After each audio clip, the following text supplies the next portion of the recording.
منتقم يا رب سيدنا واغفر ما مضى واسع الكرم فإن من وجدك الدنيا وغارتها ومن علومك العلم والهم والقلم يا رب بلغ مقاصدنا واغفر لنا ما مضى يا واسع الكرم اللهم صل وسلم وبارك عليه.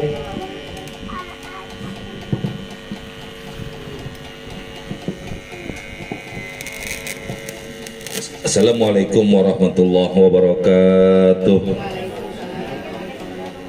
Bismillahirrahmanirrahim. Alhamdulillahirabbil alamin. Assalatu wassalamu ala asrofil anbiya wal mursalin wa ala alihi wa ashabihi ajma'in amma ba'du. Ayyuhal hadirun wal hadirat rahimakumullah. Jamaah yang dimuliakan Allah Subhanahu wa taala, alhamdulillah malam ini dengan nikmat sehat walafiat, nikmat iman wal Islam, Allah kumpulkan kita di majelis ilmu. Mudah-mudahan kumpulnya kita mendatangkan rahmat dan maghfirah dari Allah Subhanahu wa taala. Amin ya rabbal alamin. Kita lanjut pengajian kita halaman 16 Wa Tabrani ya. 3 baris dari bawah, betul. 3 baris dari bawah Wa Tabrani.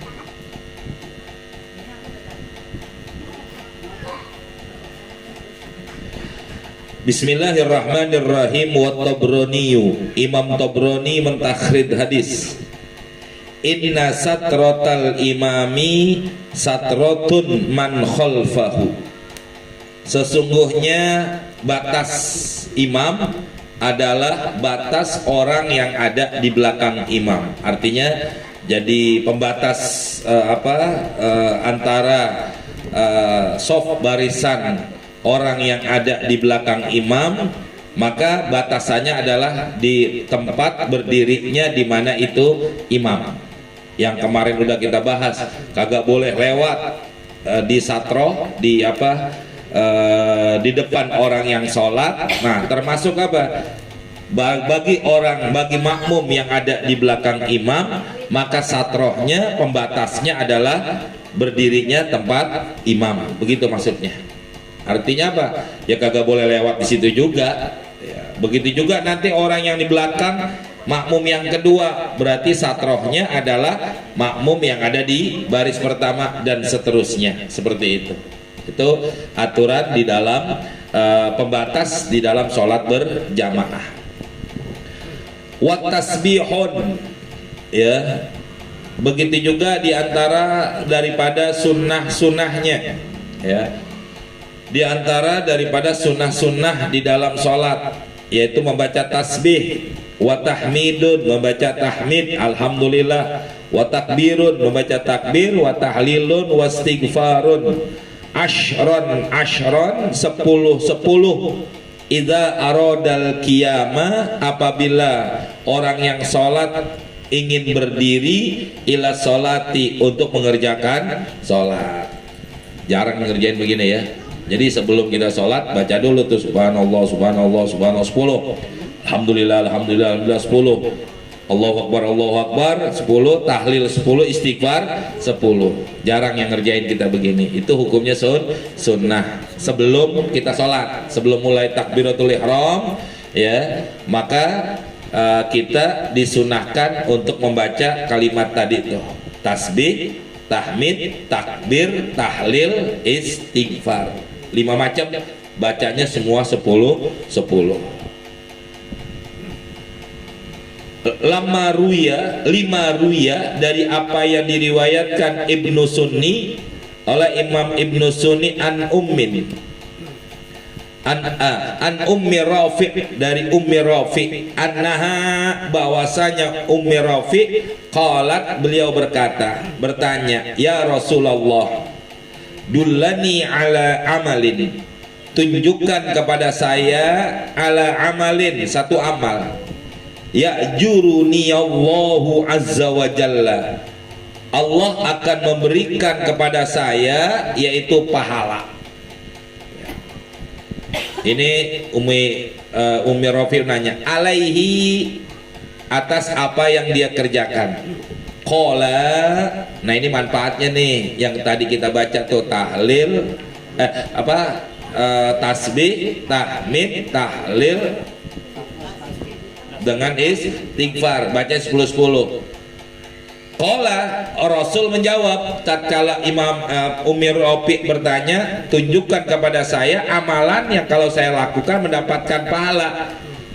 Ya Ummar Rafi, kata Nabi, wahai Ummur Rafi, idza kumti ila sholati, apabila kau berdiri ingin melaksanakan sholat, fasabbihillah ta'ala, maka bertasbihlah kepada Allah Ta'ala asyran 10, wahallilihi asyran, baca tahlil 10, wahmidihi asron, baca tahmid 10, wakabbarihi, baca takbir asyron, wastagfirihi asron. Kenapa demikian? Di sini jawabannya. Fa innaki, maka sesungguhnya engkau, idza asbahti, apabila kau membaca tasbih, baca subhanallah subhanallah subhanallah 10 kali, qalallahu ta'ala, Allah langsung menjawab dari tasbih yang kita baca tadi. Apa Allah jawab? Hadzali, ini milik saya, kata Allah. Kan subhanallah artinya apa? Maha suci Allah. Jadi Allah menjawab tasbih kita dengan kalimat hadzali, ini milik saya. Wa idza halalti, apabila kau membaca tahlil, la ilaha illallah, la ilaha illallah, qala Allah Ta'ala, Allah juga menjawab hadzali, ini juga milik saya. Karena kita katakan tidak ada Tuhan kecuali Allah. Allah mengatakan hadzali, ini milik saya. Wa idza hamidti, apabila kau membaca tahmid, alhamdulillah, qala Allah Ta'ala, Allah menjawab hadzali, ini juga milik saya. Wa idza kabarti, apabila kau baca takbir, qala Allah Ta'ala hadzali, ini juga milik saya. Karena semuanya itu pujian kita kepada Allah. Tapi wa idza istaghfarti, apabila kau baca istighfar, qala Allah Ta'ala, Allah jawab qad fa'altu dzalik, udah saya lakuin. Artinya apa? Allah ampunin dosa-dosanya orang yang sebelum sholat membaca tadi 5 macam, ya, tasbih, tahmid, takbir, tahlil, istighfar. Yang 4 milik Allah, yang istighfar milik kita. Dimana kalau kita baca kayak begitu, itu akan Allah ampunin semua daripada dosa-dosanya orang yang mau melakukan sholat seperti itu. Jarang ya? Jarang apa nggak pernah? Ya, kalau belum tahu. Tapi memang itu kenyataannya ya seperti itu. Kalau memang kita bisa, ya kita lakuin. Tapi kalau kita jadi imam, jangan kita baca lu subhanallah subhanallah subhanallah subhanallah subhanallah alhamdulillah alhamdulillah Allah, kelamaan. Kalau mau sebelum kita diri, artinya berbarengan dengan qomat, ya, kita orang lagi qomat, kita baca datu sambilan, ya, subhanallah subhanallah subhanallah 10 sampai istighfar yang 10 itu juga. Insya Allah selesai qomat, kita tinggal Allahu Akbar, tinggal melakukan takbiratul ihram. Itulah beberapa sunnah-sunnah yang dilakukan sebelum melakukan sholat. Sekarang berikutnya, wa makruhatuha, makruhnya sholat, dianggap jelek kalau dilakukan, ya, mengurangi daripada nilainya sholat. Pertama, tarku kashfi yadaihi inda taharrumihi.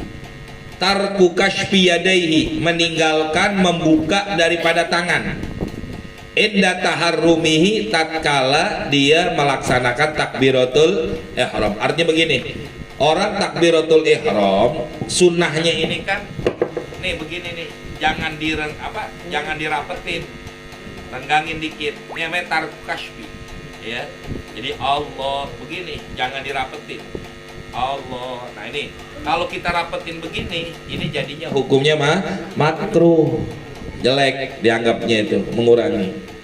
Wasujudihi, begitu juga waktu sujud, tangannya jangan dirapetin begini lagi sujud, lagi naruh di tempat sujud, ya tetap kayak kita waktu takbiratul ihram, buka sedikit. Terus berikutnya lagi termasuk makruh wa ilsaqu yadaihi qadamaihi, ya. Apa maksudnya? Rapetin, merapatkan kedua kaki waktu berdiri. Kan jaraknya harus sejengkal antara kaki kanan dengan kaki kiri, maksimal sejengkal. Jangan dirapetin begini. Jadi kalau lagi sholat jangan dirapetin. Itu juga hukumnya makruh karena sunnahnya termasuk sunnah hayat manakala jarak antara kaki kanan kaki kiri sejengkal. Ya seginilah kita diri. Insya Allah itu juga pasti dirinya lebih kuat, apa namanya, karena posisi kalau istilah orang main silat tuh kuda-kudanya mantap, makanya disunahkan jaraknya antara kaki kanan dengan kaki kiri maksimal sejengkal. Kan biasanya kalau kita ada jamaah dia kaki segini. Ya ngangkang, termasuk kita makruh, ya. Merapatkan makruh, termasuk merenggangkan terlalu jauh juga makruh. Makanya banyak orang mengatakan menutup daripada lubang supaya tidak ada setan yang lewat antara satu makmum dengan makmum lain. Karena yang pernah kita bahas, yang dikatakan merapatkan barisan bukan merapatin kelingking sama kelingking. Yang dikatakan merapatkan barisan itu adalah pundak sama pundak. Ini pundak kita nempel sama pundak orang sebelah, itu udah termasuk merapatkan. Ini orang sekarang merapatkannya bukan dengan pundak, tapi dengan apa? Nyari kelingking. Kita udah geser, dicari lagi. Kita geser, dicari lagi. Kita udah mau rapet, injak aja udah. Ya. Itu yang repot memang. Makanya begini. Ada istilah apa ya, banyak orang memahami di dalam hukum ibadah tapi tanpa mereka pelajari. Jadi mereka pakai akal-akal aja dah, kayaknya begini nih, kayaknya begini kan, tapi sebenarnya tidak seperti itu. Ini yang nggak boleh, ya. Baik perempuan sama laki sama aja tuh, nggak boleh taruh rapat, ya. Jaraknya maksimal adalah sejengkal antara kaki kanan dengan kaki kiri. Wa taqdimu ihdahuma, begitu juga lebih depan salah satu dari dua kaki.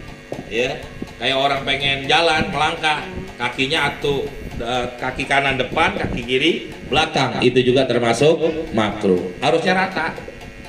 Ya, rata antara kaki kanan dengan kaki kiri, nggak boleh.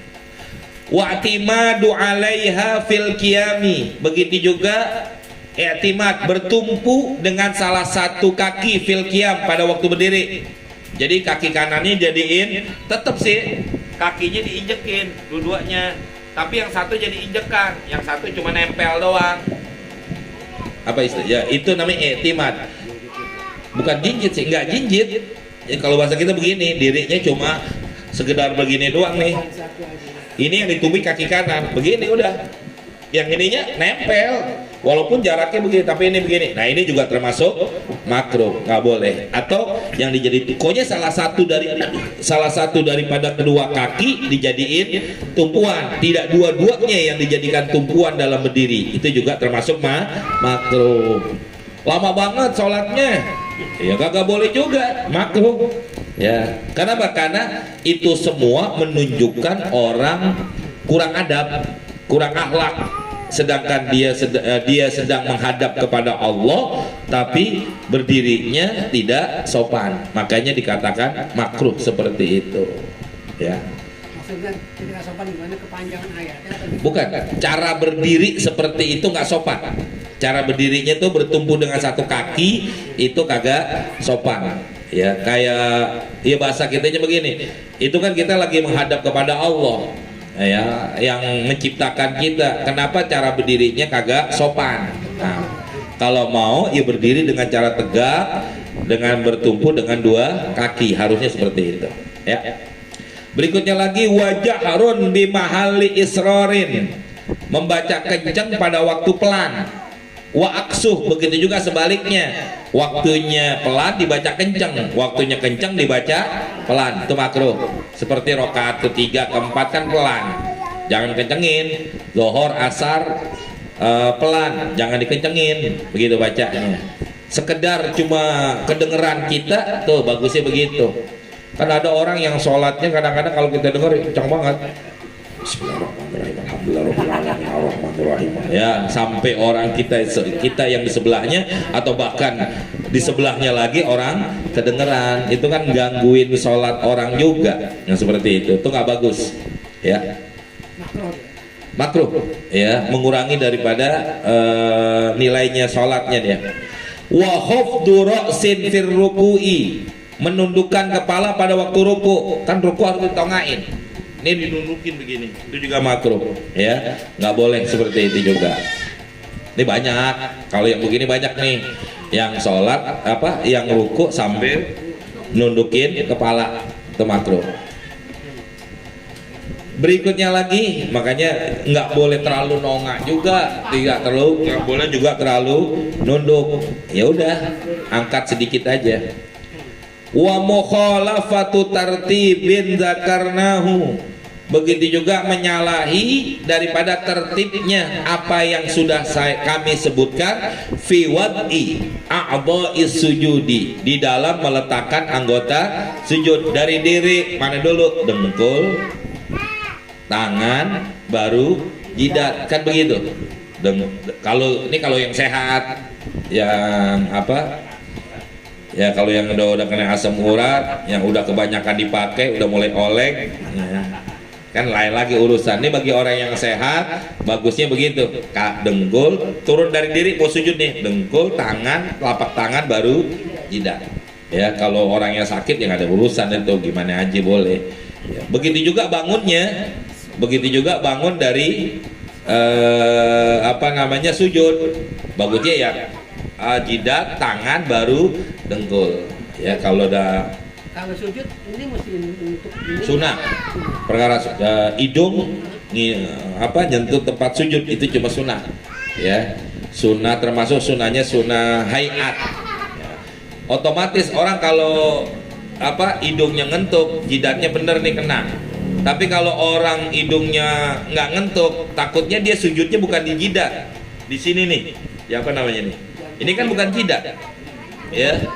Ini kening, ubun tengah dong, di sini nih. Otomatis jadi kayak orang begini. Nah, itu yang nggak bolehnya begitu, ya. Kalau orang sujudnya pas kena hidung pasti, ya, sujudnya di jidat. Itu cuma tujuannya kayak gitu. Kan itu menurut Imam Syafi'i, ya. Walaupun nanti ada mazhab lain yang mengatakan hidung termasuk anggota sujud. Kalau Imam Syafi'i kan enggak, jidat, telapak tangan kiri kanan 2, 3 dengan jidat, dengkul kiri kanan 5, telapak jari kaki 7. Karena Imam Syafi'i mengatakan 7. Makanya Imam Syafi'i mengatakan hidung itu cuman hukumnya sunnah, tidak termasuk rukun daripada sujud. Berikutnya lagi,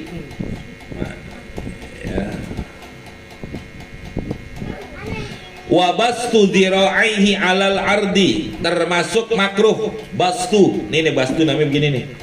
Apa namanya nih? Waktu sujud naruh tangannya begini. Kalau sujud harusnya begini tangannya nih. Cuma telapak tangan doang yang kena di anggota sujud, di lantainya. Nih dia begini. Apa bahasanya? Kayak anjing tidur, ya. Kalau anjing tidur tangannya kayak begitu dia. Tangannya diginiin dua-duanya, ya. Ini yang nggak boleh begini, ini makruh. Ini doang, harusnya ini doang, ya begini yang bolehnya, ya. Ininya nggak boleh nempel, ini kan nempel begini. Nah, itu hukumnya juga termasuk makruh, ya, termasuk makruh kayak begitu. Orang kan menunjukkan apa? Malas begitu, ya, menunjukkan itu orang malas sholatnya begini.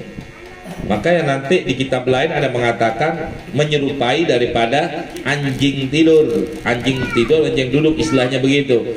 ya. Nah itu makanya dimakruhkan orang sholat tangannya seperti ini. Jadi yang menyentuh lantai telapak tangan aja begini, ya, nggak boleh begini. Terus berikutnya lagi watar kuwadil anfifi. Nah itu yang tadi tanya, meninggalkan meletakkan hidung fihi pada waktu sujud, itu juga termasuk makruh. Imam Syafi'i cuma memakruhkan, ya. Tapi tidak termasuk anggota sujud yang wajib kena di lantai, ya. Cuma sunnah aja, sunnah ngeletakin ini, makanya termasuk sunnahnya sunnah hayat, bukan termasuk syarat di dalam sujud, ya. Kalau syarat dalam sujud itu berarti kalau hidungnya nggak kena lantai nggak sah, kan kesian yang pesek, iya.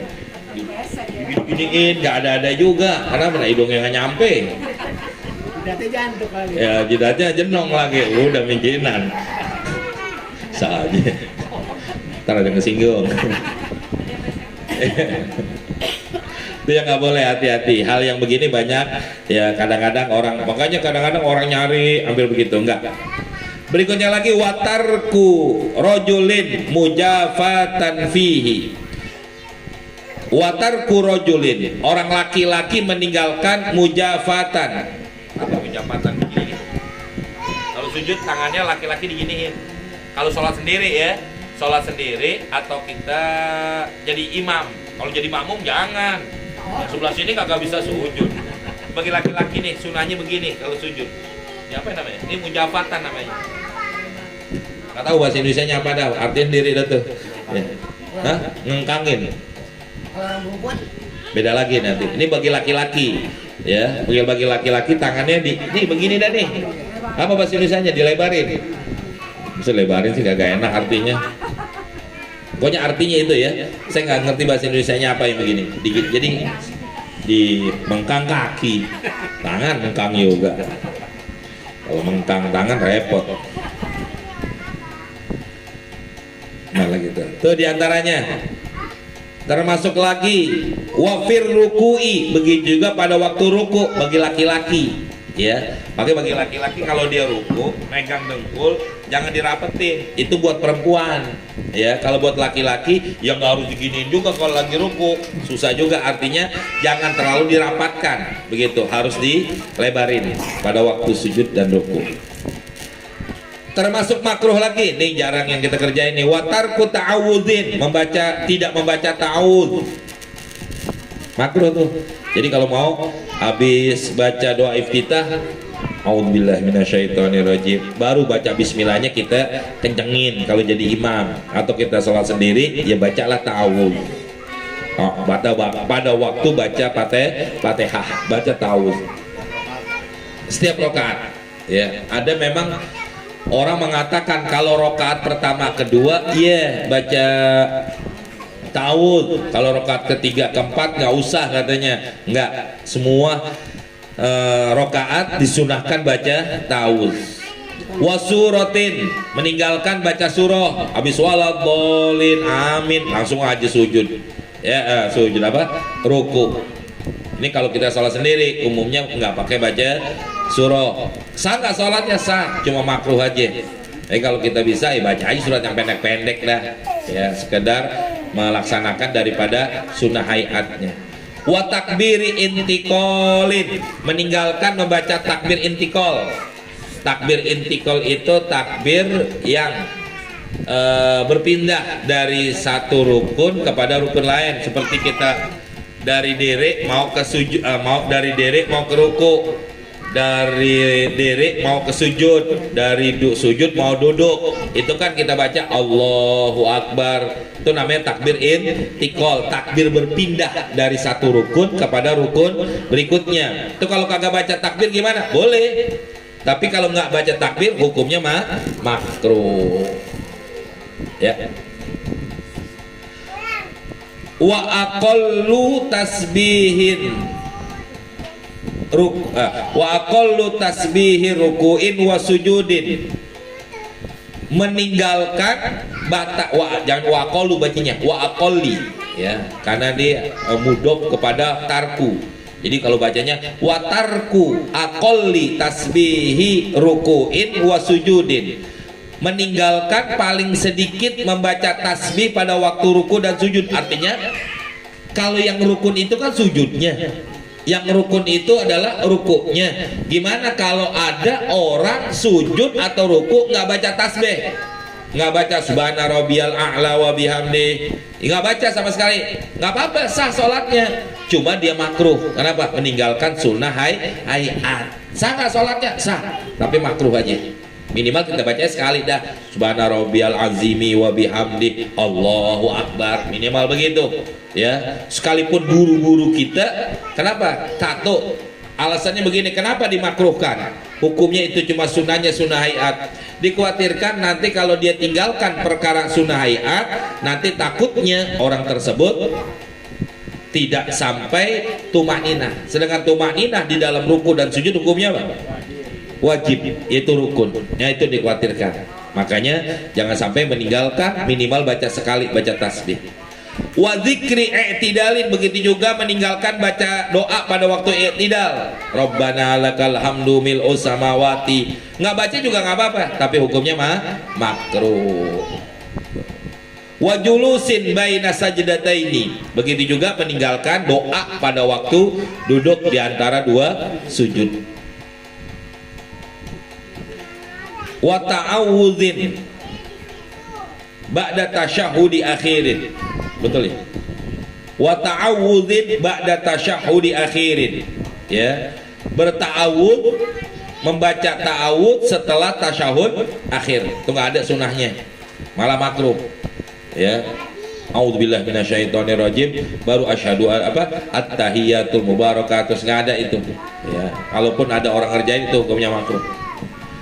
Wa israun, terlalu cepat sholatnya, Allahu akbar belum ngomong hamidah, jangan, makruh. Wa tahsisu imamin nafsahu bid-du'ai, mengkhususkan imam buat dirinya pada waktu baca doa.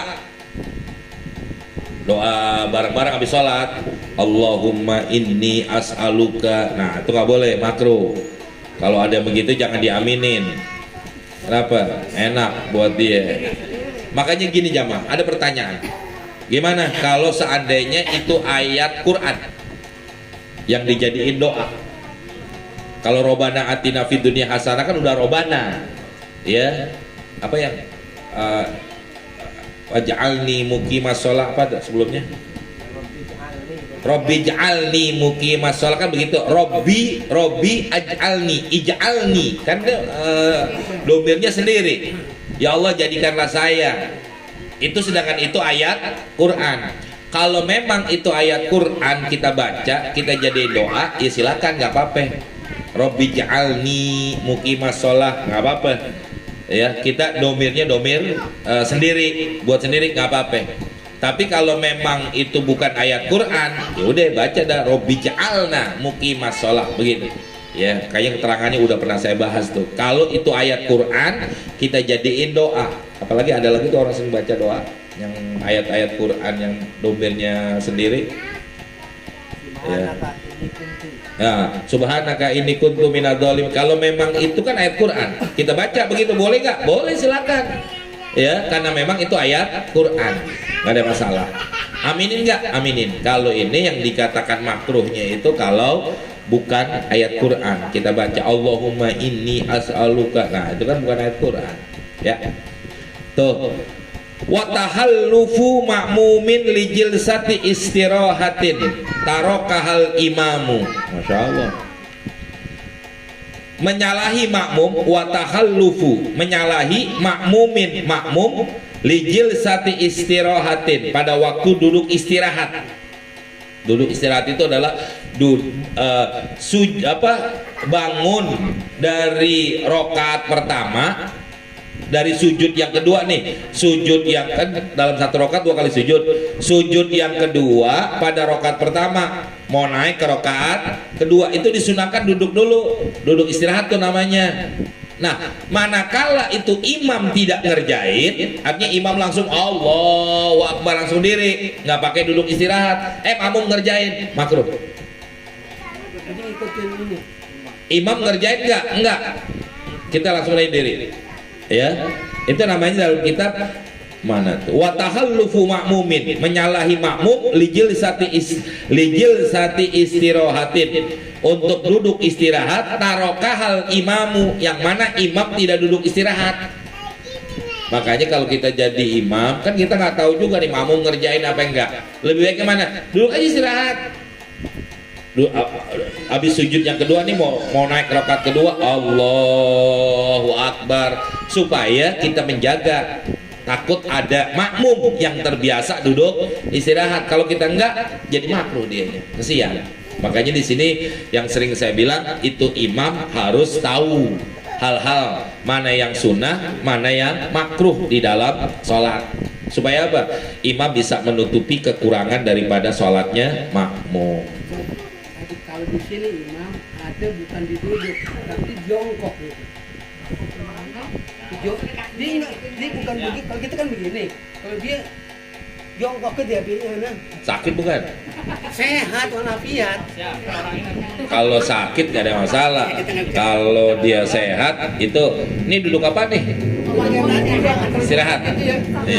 Itu nggak termasuk duduk. Nggak termasuk duduk istirahat kalau begitu. Ya makanya itu kan. Iya. Tadi kan dibilang kita mesti ikutin imam kan. Iya. Sedangkan imam dia bukan duduk, jongkok. Iya. Kalau begitu bukan berarti imam tidak melaksanakan duduk istirahat. Jongkok yang kata dalam mereka kan jangan bisa ya. Ya.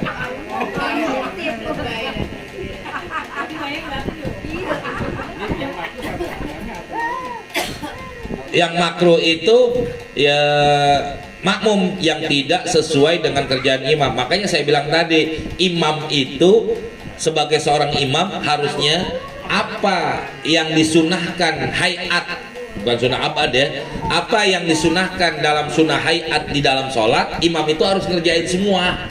Kenapa? Karena imam itu tugasnya, fungsinya menutupi kekurangan daripada makmum. Nah sekarang makmum lebih sempurna sholatnya daripada imam. Berarti kan imam gak bisa menutupi, makanya jadi makruh. Nah kan repot kalau begitu. Makmum gak tahu tuh imam ngerjain apa enggak, apalagi kalau dia di belakang. Makanya untuk kesempurnaan di dalam sholat itu imam jangan meninggalkan sunnah-sunnah hayat. Begitu maksudnya. Ya. Iya. Berikutnya lagi wakafu sya'rin. Apa namanya kalau kafu gitu? Ini rambut nggak pakai peci soalnya diginiin. Mau sujud gini lagi, mau sujud gini. Karena rambutnya panjang, takut dia nutupin jidat, makanya diginiin. Sholat itu makruh. Takutnya apa? Gerakannya lebih dari 3 kali. Kalau gerakannya sekali 2 kali sih nggak batal, tapi makruh. Kalau gerakannya sampai 3 kali, batal sholatnya. Ya. Wasaubin begitu juga. Ya, makruh benerin baju. Ini kadang-kadang sholatnya ituin, ya makruh. Jangan udah. Wa mashu wajhihi, ngusap muka. Binahwi gubarin, seumpama dari debu, dari sujud. Ya, kayak ini di lap begini tuh ada debunya, itu juga makruh. Ntar nungguin aja. Kalau udah salam. Wa tarwihin ala nafsihi. Betul ya?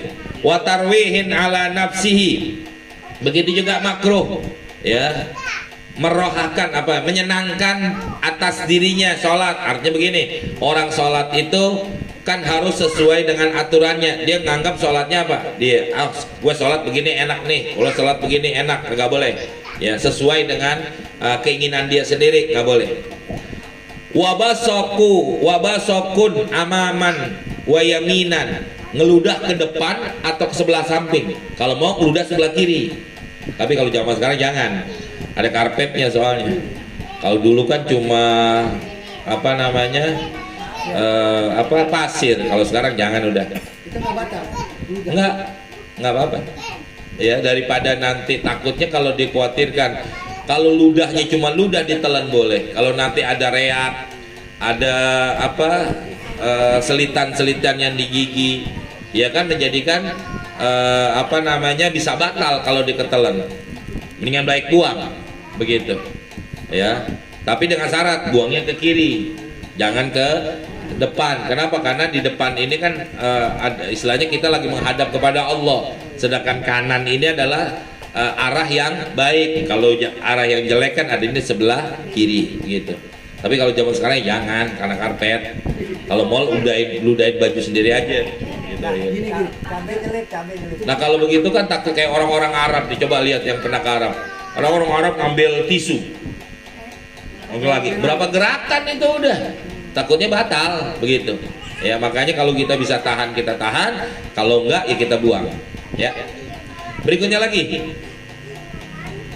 wa isaratun mufahimatun, memberikan isyarat yang dipahami orang. Orang nanya, "Bu, kunci mana, Bu?" Kalau itu batal, ngomong tuh batal ya. Atau pokoknya memberikan syarat gitu aja, atau yang berarti gitu, yang bisa dipahami oleh orang itu, orang yang nanya. Itu makruh, nggak boleh kalau nggak sampai ngomong. Kalau dia sampai ngomong, umpama ada orang assalamualaikum di luar, kita kerasin aja baca dah alhamdulillahirabbil alamin, kita baca Fatihah kenceng-kencengin, niatnya apa? Kasih tahu, batal ya, batal itu. Kenapa? Karena niatnya ngasih tahu. Kalau orang yang salah bacaannya gitu juga dong. Niatnya jangan ngasih tahu, niatnya apa? Zikir ame ngasih tahu. Niat zikir ame ngasih tahu itu boleh. Tapi kalau dia niat cuma ngasih tahu doang, batal ya, batal. Wa tasaubin, tasaub, apa namanya tasaub tuh? Nguap ya. Kalau nguap yang istilahnya yang sampai keluar suara, nah itu kan apa namanya, bisa membatalkan daripada sholat. Kenapa? Karena ada suara di luar di luar bacaan sholat ya. Wahtisorun, meringkas, artinya nih sholatnya dicepetin, itu juga makruh, nggak boleh. Wa'timadun ala yadil yusra fil julusi, begitu juga nggak boleh. Kalau lagi duduk tangannya diginiin sebelah di bawah, kan harusnya kalau duduk tangan kita dua-duanya di sini nih, di apa namanya, di dengkul nih, atau di dengkul atau di sini begini ya, begini tangannya. Jangan bilang nggak ada. Ini kebanyakan kadang-kadang orang-orang, pokoknya kalau kita mau lihat orang yang sholat macam-macam ke Mekah dah ya, ada aja orang yang sholat macam-macam kayak begitu. Makanya kalau dia sholat tuh begini makruh. Kalau di kita emang kagak ada ya. Berikutnya lagi, wataklibul yadaini inda taslimataini. Lagi salam begini nih, kan tangannya begini nih kalau kita tahiyat. Assalamualaikum warahmatullahi. Sini, assalamualaikum warahmatullahi. Pakai balik begini, makruh. Nggak ada tuh anjurannya begitu. Tangan kita tetap aja begini ya, assalamualaikum warahmatullahi. Kan yang nengok cuma muka, tangannya kenapa dibalikin ya? Ya ikut-ikutan tuh yang gak boleh seperti itu, dan itu termasuk makruh. Faidatun wallahu a'lam bishawab. Cukup ya. Kalau kita nggak bawa baca surah, imam itu ya Iya. itu di keempat itu. Kalau rokat ketiga keempat emang tidak dianjurkan buat membaca surah ya. Memang dianjurkan di dalam sunnahnya seperti itu. Kalau malah kita baca surah di rokat ketiga atau keempat, itu jadi makruh malah ya.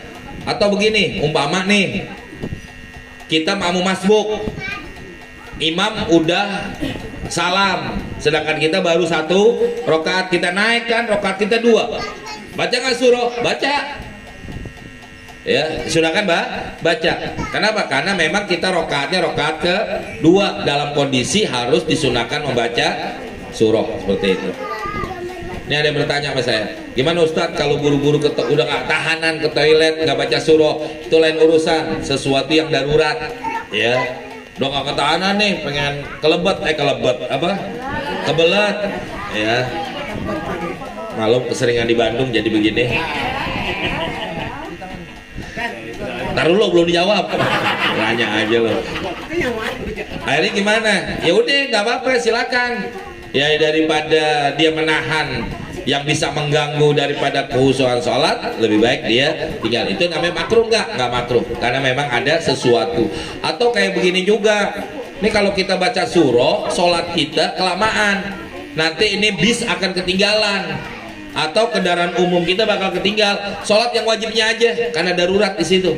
Begitu. Tapi kalau kita lagi tenang, kita lagi nyantai, hal yang disunahkan di dalam sholat itu lebih baik dikerjain. Begitu. Ya. Cukup? Kalau misalkan kita kusuk kayak baca Al-Fatihah gitu sambil merem-merem. Sebenarnya begini, dalam sholat itu dihukumkan makruh memejamkan mata. Tapi sebagian ulama mengatakan kalau dengan sebab dia memejamkan mata timbulnya khusyuk, silakan. Ya, jadi caranya apa aja yang bisa mendatangkan kehusuan di dalam sholat, silakan, gimana aja, gitu. Tapi hukum secara aslinya memejamkan mata itu makruh, begitu. Ada yang nanya kalau ada jerawat kan sujud itu Pak. Iya, itu namanya iya kan. Ya, apalagi pas tengah-tengah kan susah bagaimana. Ya udah kita letakin di apa istilahnya, bisa nggak di sebelah apa, dimiringin begitu. Ya, tapi hidung kan, hidung dalam hukum kita cuma sunnah dalam Imam Syafi'i. Dengan itu dalam keadaan darurat. Nggak bisa juga umpama memang ini umpama nih semuanya luka atau apa ada jerawatnya, udah sekedar nempel aja, nggak usah sampai diteken, ya apa ya, nggak usah disentukin banget gitu maksudnya. Yang penting asal nempel ini jidat di ubin begitu maksudnya. Ya. Kalau perempuan memang tetap ini nggak harus begini banget. Ada orang harus begini banget, enggak, minimal nih. Karena kan ini tangan tetap ke depan, ini begini, nggak harus dirapetin begini. Nah, ngap. Tahu ngap nggak? Tahu ngap pengantin? Ada pengantin soalnya. Ngap. Ngap bahasa. Tahu nggak nak? Lo ngap? Lo bini orang Betawi tahu ngap juga. Jadi minimal cuma sekedar ditempelin doang, nggak harus diginiin banget itu maksudnya. Ya cukup ya, saya mau maulid soalnya nih. Mari kita tutup dengan baca Fatihah. Mudah-mudahan apa yang kita baca ini jadi ilmu yang bermanfaat. Salat kita yang banyak kurangnya diterima oleh Allah Subhanahu Wa Taala. Yang pada sakit Allah angkat penyakitnya.